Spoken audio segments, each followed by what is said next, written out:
कोणी कोणी खाल्ली शेगाव कचोरी, तर ही बघा मस्त अशी शेगाव कचोरी आहे। तर हे असं कचोरीचं पॅकेट मिळतं, तर ही शेगाववरूनच आणलेलं आहे कचोरीचं पॅकेट। तर हे बघा एका पॅकेटमध्ये 10 कचोऱ्या आहेत। तर इथे मी आता एक पॅकेट बाहेर काढले, तर याच्यामध्ये आता 5 कचोऱ्या आहेत।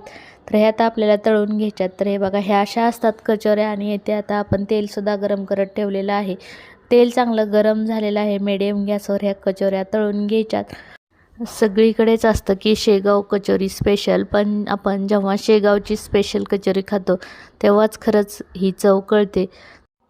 तर हे बघा मस्त कचोरी तळलेली आहे, दोन्ही साईडनी मस्त कचोरी तळली, मस्त फुगलेली आहे। आता ही कचोरी तुम्ही नुसतीसुद्धा खाऊ शकता किंवा सॉससोबत खाऊ शकता। हे बघा मी आता तुम्हाला ही फोडून दाखवते। आतमधला जो मसाला आहे ना, तो एकदम मस्त आणि टेस्टी आहे। तुम्हाला जर व्हिडिओ आवडला असेल तर एक लाईक करा।